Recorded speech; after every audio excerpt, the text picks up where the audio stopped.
Bonsoir à tous et bienvenue sur AES Média. La scène politique ivoirienne s'anime à l'approche de la présidentielle du 25 octobre.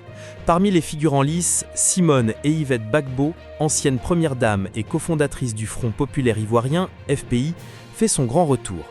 À 76 ans, elle se présente à travers son parti, le mouvement des générations capables, avec un message fort, réconcilier les Ivoiriens et défendre la souveraineté africaine.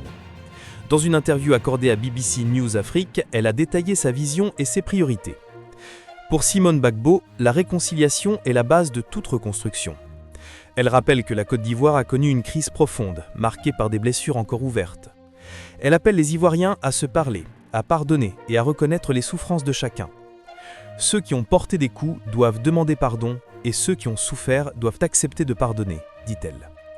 L'ancienne première dame estime que l'État doit prendre part à ce processus, notamment en rendant hommage aux morts, en restituant les biens volés et en indemnisant les victimes des crises successives. Pour elle, sans vérité et sans justice, la paix reste incomplète. Cette démarche de réconciliation, dit-elle, doit être un chantier national impliquant toutes les couches sociales. Le second axe de son programme est la transformation.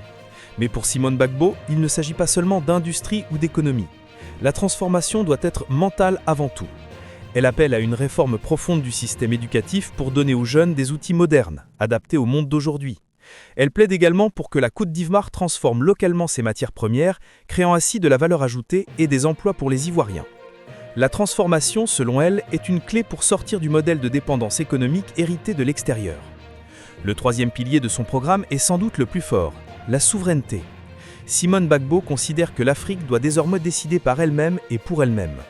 Il faut que les Africains prennent leurs décisions pour leur peuple, pour leurs économies et pour leur nation. Interrogée sur la position de la Côte d'Ivoire vis-à-vis de l'Alliance des États du Sahel, qui regroupe le Mali, le Burkina Faso et le Niger, elle est catégorique. Les pays de l'AES sont en train de conquérir leur souveraineté. Ce n'est pas un chemin facile, mais il faut les soutenir. Si l'AES réussit, la Côte d'Ivoire réussira aussi. Elle affirme que tourner le dos à l'AES serait une erreur stratégique et fraternelle, car la stabilité et le progrès du continent passent par la solidarité régionale et le respect mutuel. Femme d'expérience, Simone Gbagbo a traversé plusieurs décennies de vie politique. Militante, parlementaire, cofondatrice du FPI, première dame puis prisonnière politique pendant plusieurs années après la crise de 2010-2011. Graciée et désormais chef du MGC, elle entend mettre cette expérience au service du pays. J'ai vécu, j'ai appris et je veux aujourd'hui apporter la vraie paix et la prospérité à la Côte d'Ivoire, confie-t-elle. Elle lance un appel fort aux électeurs. Il est encore possible de bâtir une vraie démocratie, mais pour cela, il faut sortir voter, que personne ne reste à la maison.